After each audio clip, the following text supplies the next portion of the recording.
Hi, friends. I'm Scott Giles, and welcome to Power Talk, my podcast here on Facebook Live and YouTube. I cover topics related to hypno-coaching, spirituality, the hypnotic arts and sciences generally. If you'd like to know more about my professional work, check out my website, which I'll tag at the end of this video. Today, I want to talk about the art and practice of making a new start. This topic appeals to me for a few reasons. First, as a hypnotist, I routinely work with people who are dealing with a life-changing diagnosis. That's something of my specialty. I call things like cancer, heart disease, diabetes, life-changing.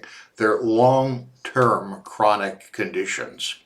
And they are life-changing. Your life will never be the same after you get that diagnosis. As someone with such an illness progresses through treatment and its aftermath, they have to get to what we call the new normal. As I often say, you can't go backwards into the future.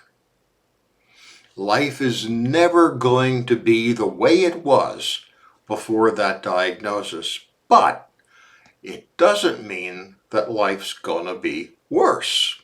In fact, it could easily be better, and you get to have a role in deciding if that will be the case. Now, for myself, I have a metabolic syndrome. The men in my family all have inherited this. I have it probably worse than my father or my uncle did before they died. This syndrome causes all kinds of overlapping and competing chronic problems, which is one of the reasons why it's so difficult to manage.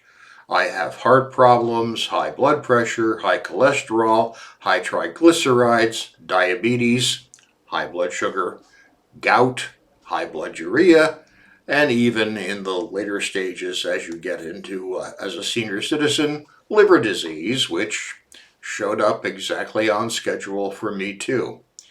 I am currently far older than I was told I should expect to live, but I'm doing fine. In fact, every decade of my life has been better than the decade just before it. My 60s were better than my 50s, which were better than my 40s, and I expect my 70s to be better than my 60s were.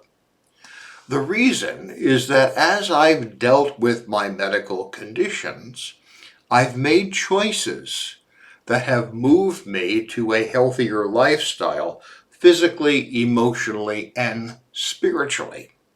I didn't have to. I could have kept on with my habitual ways and probably would have gotten sicker and sicker. Instead, I learned to control my weight, to pay attention to my diet. I run a scratch organic kitchen at my home. I ensure that my mental and spiritual health are solid. I have an active spiritual life. I'm a devotee of Stoic philosophy, which has a great deal in common with cognitive behavioral therapy in modern times. In fact, that form of therapy was built upon a foundation of Stoic philosophy. I do the work to keep my relationships healthy. The result is I'm not only still alive, I'm happy. When I took in my diagnosis and decided to reach forward and get a new grip on my life, I prospered. I made a new start, and it was better than what had gone before. Now, I see this all the time with respect to my clientele. In fact, I regard it as somewhat predictive of a good outcome if a client uses their time of illness and treatment and recovery as an opportunity to sort of reinvent themselves in some way, major or minor, but some sort of a new start. I've kept a journal since I was 15 years old. Any journal keeper will tell you about the feeling of possibility that one feels when you open up a brand new journal volume for the first time. You're leaving behind everything you wrote about before, and the new book represents the possibility of a different velocity into the future than what happened in the past. This can be true of anything that happens to you that is a break point, that leads you to say, okay, I need to stop what I was doing and start doing something better. The Stoic philosopher Zeno in ancient times was shipwrecked. He was wiped out. He was a merchant. All of his stock went to the bottom of the sea. He found his way to a bookstall when he swam ashore, and he learned about the philosophy of Socrates, and it transformed him into a philosopher himself. He would later write that, now that I've suffered shipwreck, I'm on a good journey. He made a new start following a tragedy, and that turned out to be better than what had gone before. No matter what is happening to you, you can decide that it's going to be the first day of the rest of your life, as John Denver put it in his song. I think the lyrics go, today is the first day of the rest of my life. I wake as a child to see the world begin, and so on and so on and so on.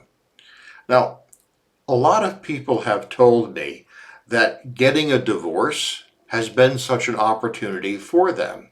Even if the divorce wasn't something you wanted, your future is certainly going to be different than the way things were.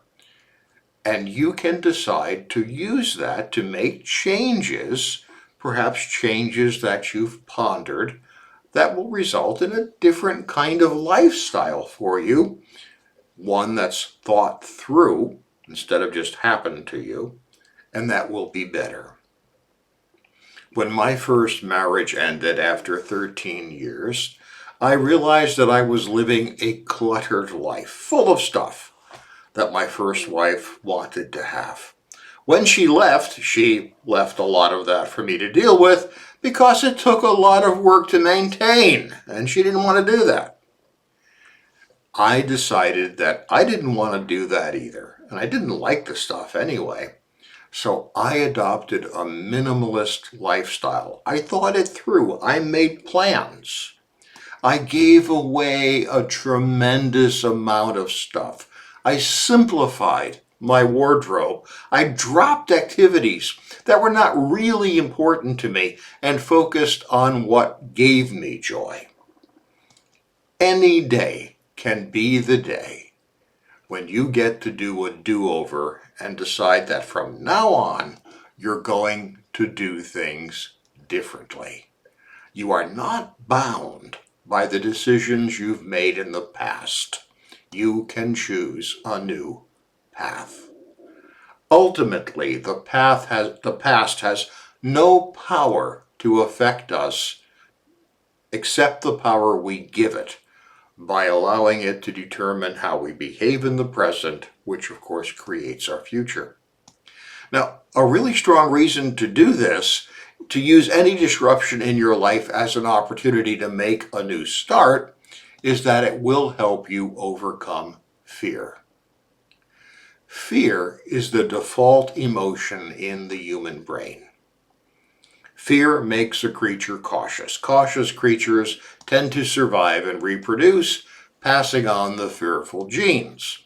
The result is that at this point in evolution, fear is the easiest thing for you to experience. Worse, the way memory works, and this is called the negativity bias by philosophers of science, we tend to remember bad things better than good things. The result is that when something changes, we can panic, become fearful, become paralyzed, and mechanically do what we've always done, marking time, trying to just get through a fearful time. I get that. But the philosophical truth is that things don't always get worse. Things also get better We just don't remember that as well. When we talk to people who have attempted suicide but who survived, they almost always tell us they're glad they lived because things did get better, even though at the time they'd not expected that. Heck, my life improved enormously after my divorce and the changes I chose to make because of it. Clement Stone, who was something of a mentor to me, once said, "Got a problem? That's good." And he said that because that problem is also an opportunity to try something else.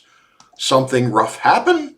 That may be good because you can use it as a way to make a new start. In closing, I hold in my mind the image of a new journal volume with the blank pages spread in front of me, full of possibility. And you get to decide what you'll write on that page first. Hey, thank you for your time and attention today. I'll be back next week with another talk on a different subject. I'd like to invite you to join me. It does help me if you let others know about my videos, so please like, share, and subscribe. If I can be of help, feel free to reach out through email, my website, or my Patreon channel. Stay well and stay safe.